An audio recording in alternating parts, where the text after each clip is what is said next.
শেষ নিঃশ্বাস ত্যাগ করেছেন ১৯৭৬ সালে, তবুও অনুপ্রেরণা জুগিয়েছেন ২৪-এর অভ্যুত্থানের মতো অসংখ্য বিদ্রোহ আর অন্যায়ের প্রতিবাদে। আজ ১২ই ভাদ্র, জাতীয় কবি কাজী নজরুল ইসলামের ৪৯তম মৃত্যুবার্ষিকী। ১৩৮৩ সনের এই দিনে পৃথিবী ছেড়ে চলে যান তিনি।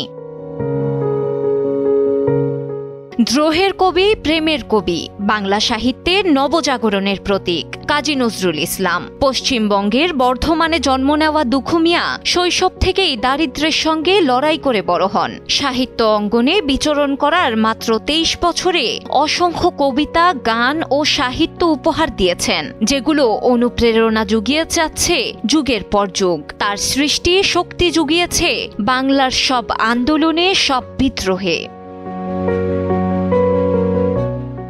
৬৯-এর অভ্যুত্থান থেকে শুরু করে ৭৬-এর মন্বন্তর, ৭১ সালের মুক্তিযুদ্ধ এবং সবশেষ ২৪-এর ছাত্র জনতার অভ্যুত্থানে ভূমিকা রেখেছেন তিনি। কারারই লৌহ কপাট, ভেঙে ফেল কর রেলোপাট, রক্ত জমাট শিকল পূজার পাষাণ বেদী, ওরেও তরু নিশান বাজাতোর প্রলয় বিষান, ধ্বংস নিশান উরুক প্রাচীর প্রাচীর ভেদী।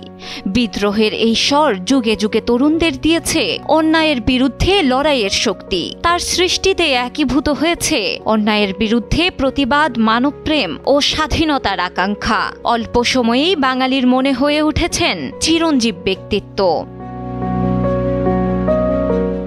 কাজী নজরুল ইসলাম বাংলা সাহিত্যে বিদ্রোহী কবি হিসেবে পরিচিত হলেও তিনি ছিলেন একাধারে কবি, সঙ্গীতজ্ঞ, ঔপন্যাসিক, গল্পকার, নাট্যকার, প্রাবন্ধিক, সাংবাদিক, চলচ্চিত্রকার, গায়ক ও অভিনেতা। বৈচিত্র্যময় অসংখ্য রাগ রাগিনী সৃষ্টি করে বাংলা সঙ্গীত জগৎকে মর্যাদার আসনে অধিষ্ঠিত করেছেন তিনি।